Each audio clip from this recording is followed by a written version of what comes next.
A tragedy that no one could have predicted was taking place in the heart of the Arctic, where the icy winds howled like lost spirits, and the landscape was an endless expanse of frozen wilderness. It started when a young Inuit boy named Taku noticed something strange while looking out at the tundra near his family's camp. At first, he thought it was just another polar bear wandering the ice. But as he looked closer, his heart sank.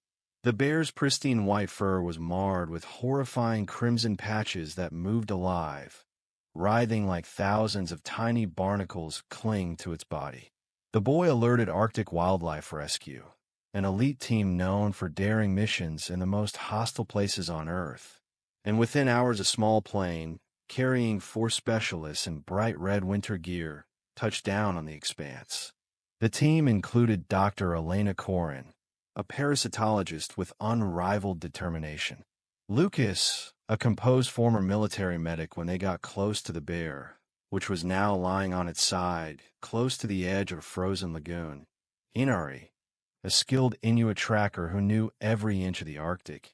And Sarah, an animal behaviorist whose heart was as warm as the Arctic was cold, were struck by its predicament. Barnacle-like parasites covered a large portion of its body, forming hideous clusters that pulsed faintly, feeding on its blood and weakening it to the point of collapse. Beside the enormous bear stood a cub with bright eyes. "We don't have much time, so it's trying to rouse its mother by pushing her while terrified and confused." The team swiftly assembled their tools, put on blue gloves, and started carefully removing the parasites using specialized brushes and antiseptic solutions. Each movement was delicate because the bear's skin was raw and bleeding beneath the infestation. Sarah's eyes welled with tears as she saw the creature in agony, but she kept her hands steady. Dr. Corin's voice was heavy with urgency.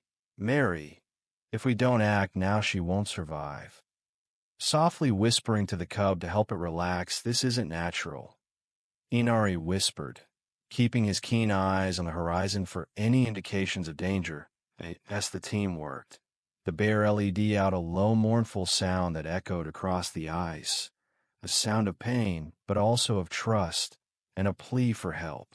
Dr. Corin nodded, saying, "I've never seen anything like them before. They might be a result of the warming waters. The melting ice is changing everything, even the ecosystems. These creatures are thriving where they would have survived before." The young cub remained near its mother, leaning its little paw against her as though to give her support. Hours went by, and the team's hands were numb from the cold, but they persisted in removing parasite after parasite, each one representing a small victory. Luke applied calming balms to the bear's wounds while Sarah spoke softly to the bear, reassuring it in a language that transcended words.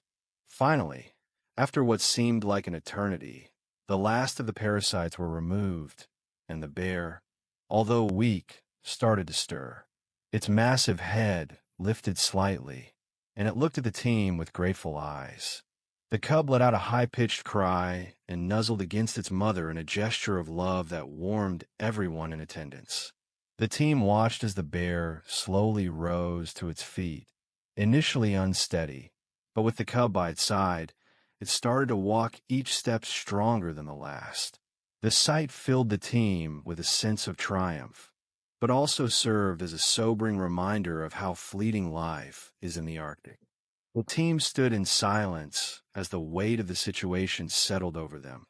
They knew their work was far from done, but for the time being, they had given a mother and her cub another chance, a glimmer of hope in a world that was changing quickly. The ice is melting and the balance is breaking. We saved one today, but how many more will need us tomorrow?